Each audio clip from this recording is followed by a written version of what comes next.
En este segundo vídeo de la lección 6 vamos a estudiar el himno a Atón de Ajenatón y en general la religión de Amarna.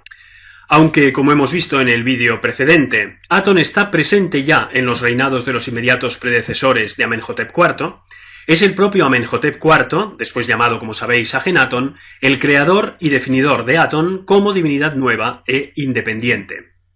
Esta nueva divinidad fue definida en un primer momento como Re Aractes Atón, y mantuvo una vinculación con las formas antiguas y tradicionales de la divinidad solar. Por eso se le representó con forma de halcón o con forma humana y cabeza de halcón. En el año 3 de reinado de Amenhotep IV se inauguró un primer recinto para el culto de Atón en forma de un gran templo situado al este del templo de Amón en Karnak. Este templo fue completamente desmantelado después del reinado de Ajenatón, pero de él se conservan los llamados talatat, una serie de bloques de piedra decorados que fueron reutilizados en construcciones posteriores en la misma Karnak. Es en estos talatat donde se documenta por primera vez el nuevo estilo artístico de carácter expresionista y que rompe completamente con la tradición que conocemos con el nombre de arte de Amarna. Aunque en este momento Amarna todavía no ha sido fundada, al arte de este periodo, del reinado de Ajenatón, se le conoce de manera general con este nombre. El arte de Amarna, el estilo de Amarna, supone una liberación de las formas. Por un lado, la figura humana se intelectualiza y deviene más simbólica. En la fotografía de esta diapositiva podéis ver un retrato de Ajenatón. El aspecto del rey ha sido a menudo interpretado en clave física, como si hubiera padecido alguna deformación o alguna enfermedad, mientras que debe ser interpretado claramente en clave simbólica, independientemente de que sea más o menos fácil comprender el simbolismo que subyace a estos retratos.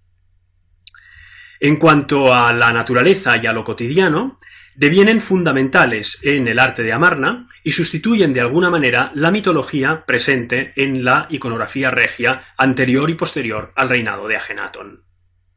Pronto se producen los primeros cambios significativos en la política religiosa de Amenhotep IV. En primer lugar, se procede a la sustitución de Amón por Atón como dios de Estado. En segundo lugar, se abandona la iconografía de Re Aractes Atón como divinidad manifestada en un ser mitológico con forma de halcón o con forma humana y cabeza de halcón, y se sustituye por la nueva iconografía del disco solar. En la fotografía de esta diapositiva podéis ver justamente esta nueva iconografía de Atón. En la parte central superior de la imagen podéis ver el disco solar del que emanan una serie de rayos acabados en manos, algunas de las cuales sostienen el símbolo de la vida, que queda inmediatamente delante de la nariz y la boca de los personajes implicados. A la izquierda tenéis al rey Amenhotep IV, a la derecha a la reina Nefertiti, y en brazos de uno y otra las dos hijas reales mayores, las dos princesas mayores. Y en tercer lugar se crea el llamado nombre didáctico o nombre dogmático de Atón, en concreto su primera forma, puesto que el nombre del dios Atón tuvo dos formas distintas a lo largo del reinado de Ajenatón, como tendremos ocasión de ver. En efecto, en tanto que rey de la creación y dios de Estado, y a diferencia de lo que sucede con todas las demás divinidades egipcias, Atón recibe una titulatura real, inscrita en dos cartuchos. Es lo que podéis ver en la fotografía de esta diapositiva. Se trata de un objeto que hoy se guarda en el Museo Egipcio de Turín. El nombre de Atón está inscrito en los dos cartuchos más grandes, los que quedan a la izquierda. Y dice así: primer cartucho, aquel que vive, Re Aractes, que se regocija en el horizonte. Segundo cartucho, en su nombre de Shu, o sea, luz, que es Atón o bien que emana de Atón, puesto que las dos traducciones son posibles. Este es, pues, el nombre de Atón en su primera forma. Y como podéis ver, se alude todavía a otras divinidades, aunque sea como manifestaciones del propio Atón. La primera de ellas es Re Aractes, que en el texto está escrito con el signo jerolífico del halcón con el disco solar en la cabeza. Y la segunda divinidad es Shu.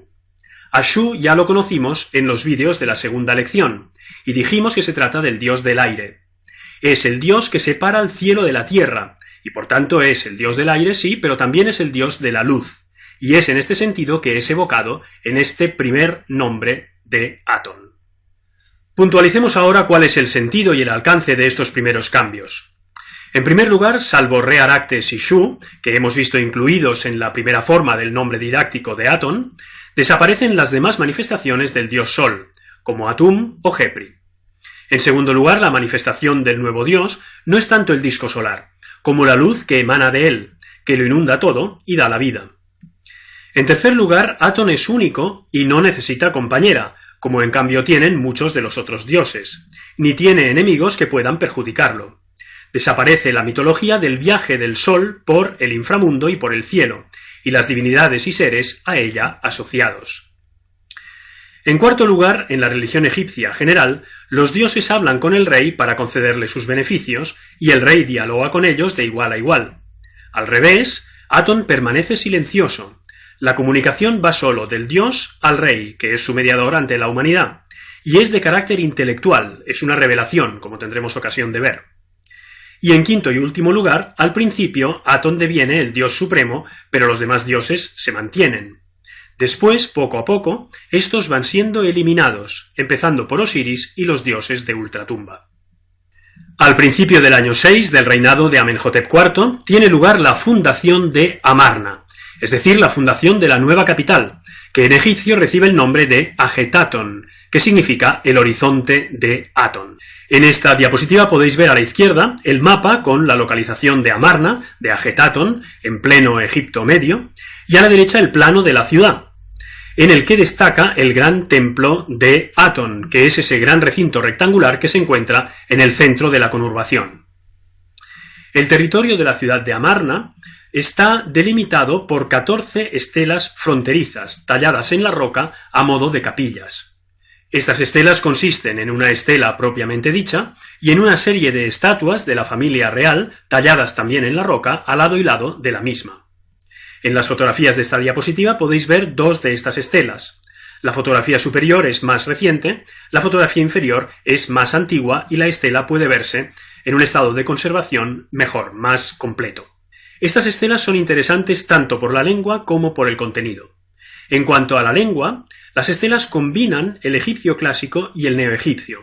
El neoegipcio se utiliza en concreto para los parlamentos del rey, es decir, para cuando hay discurso directo puesto en boca del rey.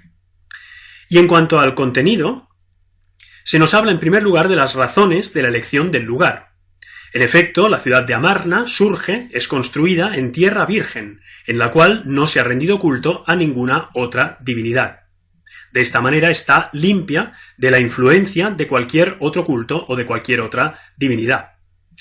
Y en segundo lugar también se alude a aspectos litúrgicos.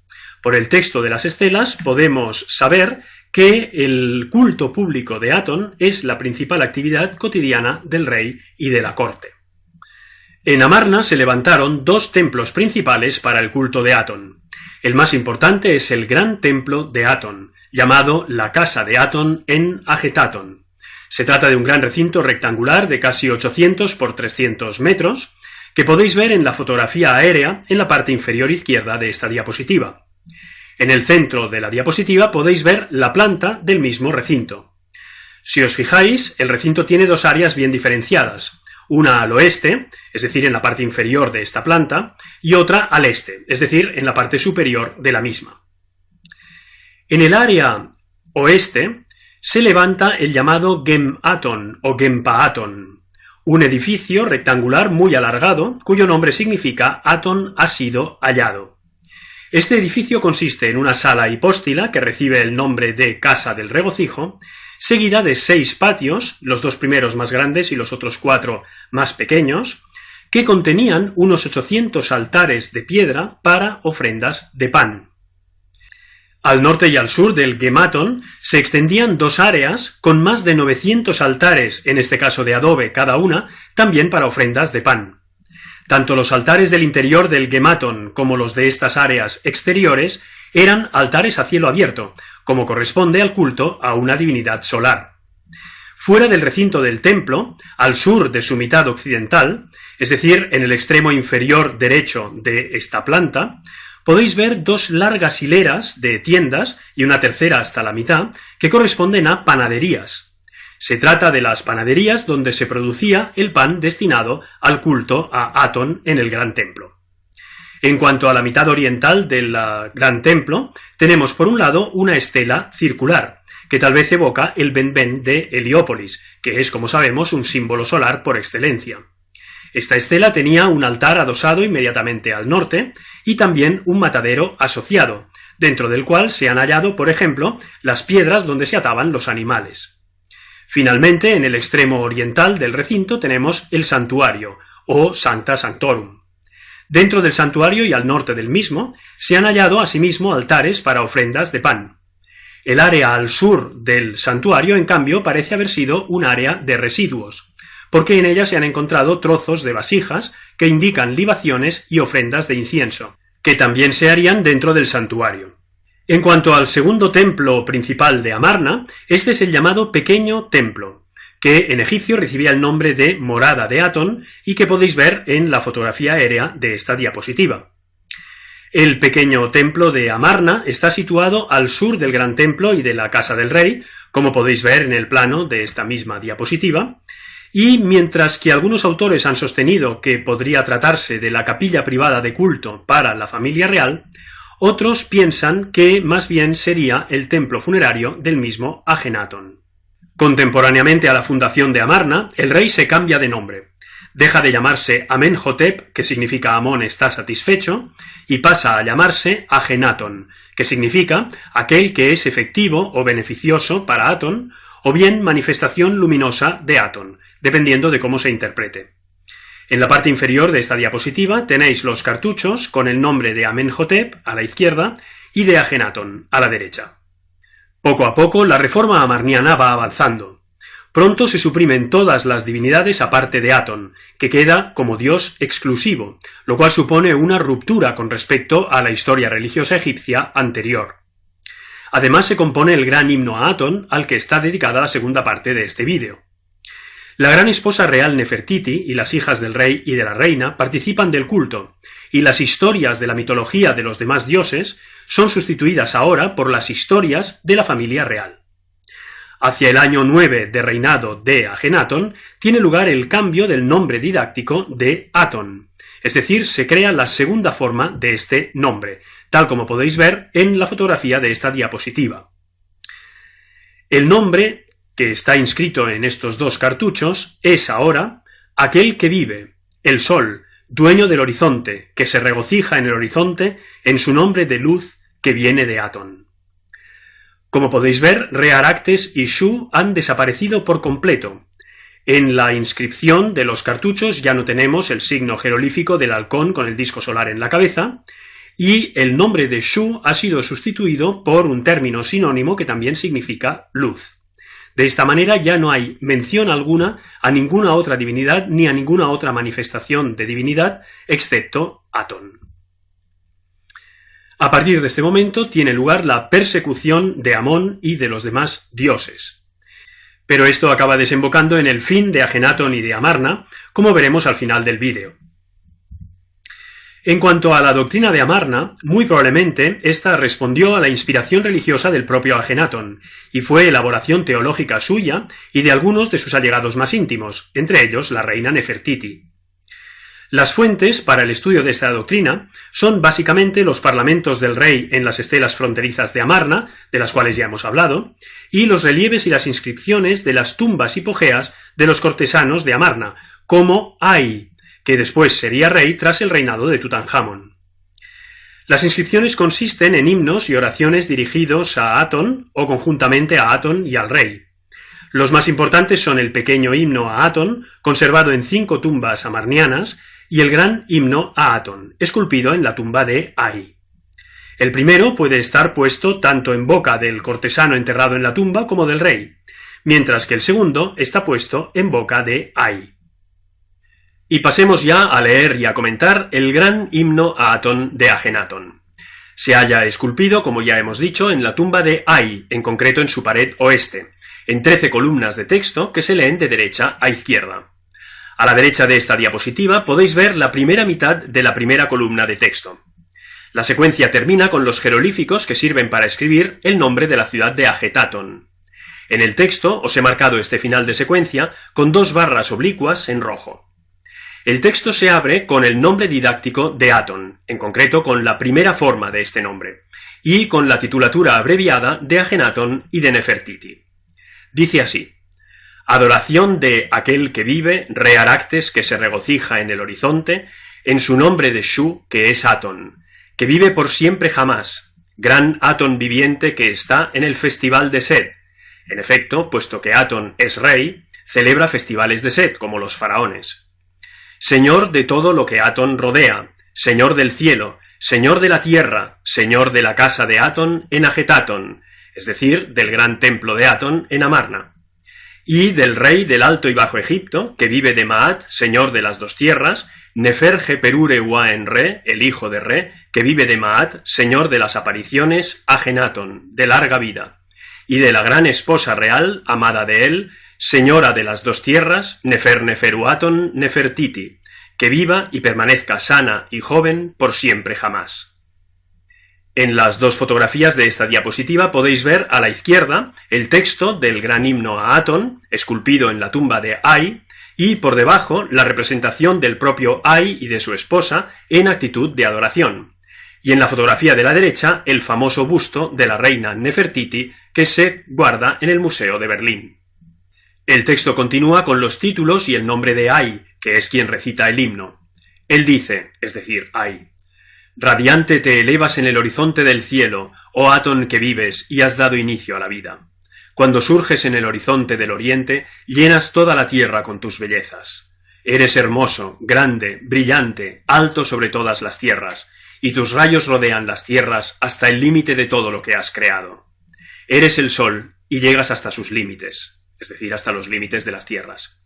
Tú las sometes para el hijo que amas. Estás lejos, pero tus rayos están sobre la tierra. Estás ante los rostros de los seres, pero no se ven tus pasos, es decir, tu proceder. En esta parte del texto tenemos dos conceptos fundamentales. Por un lado, el de Dios omnipresente, que está en todo lo que ha creado, y por otro lado, el de Dios lejano y cercano a la vez, incognoscible y de proceder inescrutable, pero que se manifiesta en los rayos y en la luz del sol. La luz es vista, por tanto, como la hierofanía, es decir, la manifestación de la divinidad. Cuando te pones en el horizonte del occidente, la tierra queda en la oscuridad, como si estuviera muerta. Los que duermen están en el aposento, cubiertas las cabezas. Un ojo no ve al otro, y si se robaran todas las cosas que están bajo sus cabezas, no se darían cuenta. Cada león sale de su madriguera, todas las serpientes muerden, ya que la oscuridad es luz para ellas. La tierra permanece en silencio, mientras su creador reposa en su horizonte. Esto es todo lo que se dice de la noche en el himno a Aton.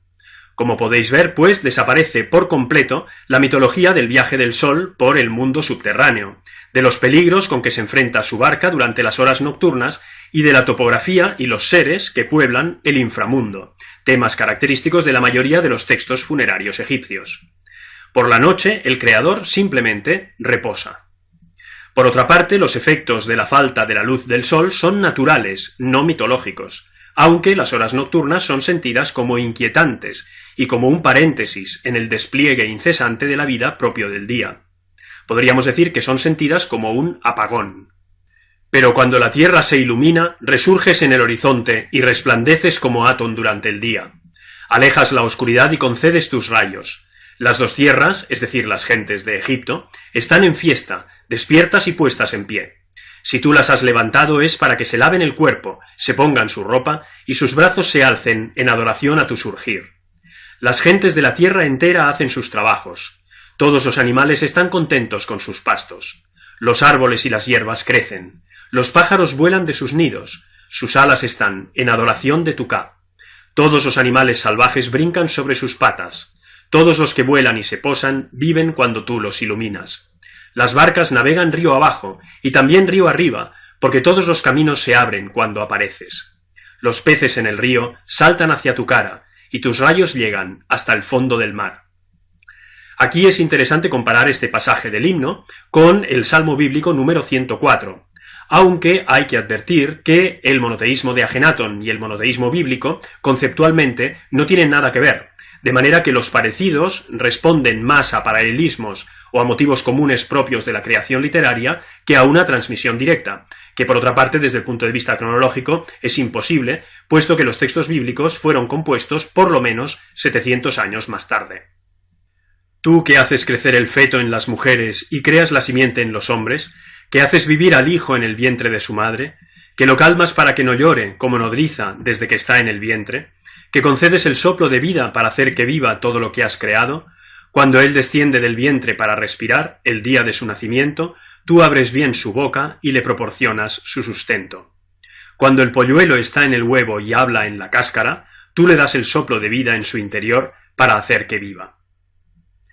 De nuevo tenemos aquí el misterio de la vida descrito en términos naturales, más que mitológicos. La visión natural y no mitológica del mundo es propia de los monoteísmos por definición, puesto que el Dios único es incompatible con los dioses y seres de la mitología. Cuán numerosas son tus obras, que permanecen secretas a la mirada de los seres humanos, oh Dios único, fuera del cual no hay otro. Por deseo tuyo creaste la tierra cuando estabas solo, con los seres humanos, los rebaños, todos los animales salvajes y todo lo que está sobre la tierra, caminando sobre sus patas, y lo que está en lo alto, volando con sus alas, y los países extranjeros, Siria, Cush y la tierra de Egipto. Tú colocas a cada hombre en su lugar y le proporcionas su sustento. Cada uno tiene su alimento y la duración de su vida está contada. Las lenguas de los seres humanos están diversificadas en las palabras. Sus formas, es decir, sus rasgos físicos, igualmente. Sus pieles están diferenciadas porque tú has diferenciado los pueblos extranjeros. Tenemos aquí una serie de conceptos fundamentales. El primero de ellos es el de la unicidad y exclusividad de Dios. La exclusividad de la divinidad es precisamente la novedad radical del pensamiento de Ajenatón, y lo que supone una ruptura con el pensamiento religioso egipcio anterior y el posterior. Por otra parte, se dice que Dios crea la naturaleza, pero es distinto de ella. Hay pues una separación de Dios y la naturaleza, de manera que desaparece la inmanencia divina, es decir, la identificación entre lo divino y lo natural. Y en tercer lugar, se habla de la diversidad de criaturas, de naciones, de lenguas y de razas, y se introduce el concepto de ecumenicismo, es decir, de universalismo, y el replanteamiento de la relación con el otro, que ahora no es visto ya como un enemigo que hay que abatir, sino como otra realidad querida y por tanto creada por Dios. Es del mundo inferior de donde tú haces venir la inundación y la conduces hacia donde deseas para hacer vivir al pueblo de Egipto, puesto que lo has creado para ti. Oh Señor de todos ellos, que te fatigas por ellos. Oh Señor de todas las tierras, que te alzas para ellos. Oh Atón del día, grande de gloria. Todos los lejanos países extranjeros, tú actúas para que ellos vivan.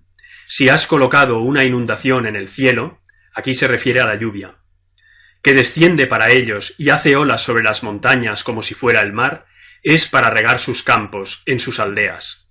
Qué benéficos son tus designios, oh Señor de la eternidad.